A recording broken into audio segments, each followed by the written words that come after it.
भगवान का धन्यवाद करते हो कि भगवान ये तेरी कृपा है जो मुझे मिल रही है। तो लोग सड़कों किनारे बैठे हाथ फैलाए बैठे हैं, भूख से मर जाते हैं, कोई देता नहीं है। आपकी कृपा है जो मुझे ये मिला है। और उसमें से एक रोटी निकालिए, आधी गाय को दीजिए, आधी कुत्ते को, आधी कौवे को। प्राणियों में सद्भावना हो, ये मूल तत्व तो यहाँ आता है। अब एक कही गई है, आप ज्यादा भी निकाल सकते हैं कि एक गाय को दे दी, एक कुत्ते को दे दी, एक जो है कौवे को दे दी, कोई उसमें दिक्कत नहीं है। एक मिनिमम रखी गई है। और आसपास कोई तालाब है, वहां हफ्ते में एक बार दो बार आटे की गोलियां जाके डालिए।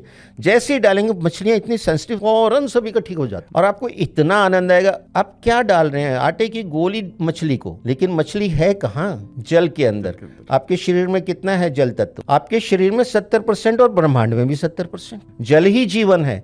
आप उनके साथ कनेक्ट हो गए और ये भचक्र की अंतिम राशि मीन है। आप कहाँ कनेक्ट हो रहे हैं आपको समझ ही नहीं। आप कह रहे मैं तो दाना डाल रहा हूँ मछलियों को, इससे क्या हो जाएगा? आपका त्रिनेत्र खुलेगा जब आपको पता लगेगा कि क्या हो जाएगा। और ये सब मैनिफेस्टेशन के तरीके हैं। अब आप पक्षियों को दाना डालिए। अब आप जो जल तत्व से तो कनेक्ट हो गए मछली को, आपने पक्षियों को दाना डाला। पक्षी कहाँ जाते हैं? दाना खा के कहाँ उड़ते हैं? आकाश की तरफ। आकाश तत्व से कनेक्ट हो गए। पंच महाभूत तत्व क्या है? जल, वायु, अग्नि, धरती और आकाश।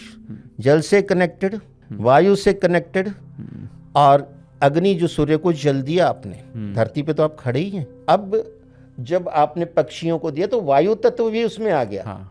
हवा में उड़ते हैं, जो बोलते हैं ना एयर लॉजिस्टिक। करेक्ट। अब बाकी क्या बचा? पाताल से आप अभी तक दूर हो। पाताल में भी जीवन है, राजा बलि का राज है वहां। और पाताल में कौन रहता है? सर्प, चूहे, कीड़े मकोड़े। उनसे कनेक्ट होना है। प्राणियों की सद्भावना अभी पूरी नहीं हुई है।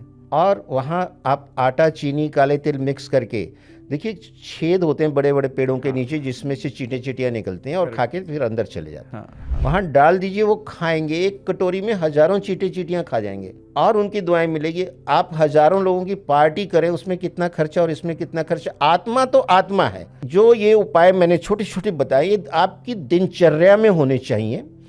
आप कीजिए और मुझे बताइए कि रिटर्न ऑन इन्वेस्टमेंट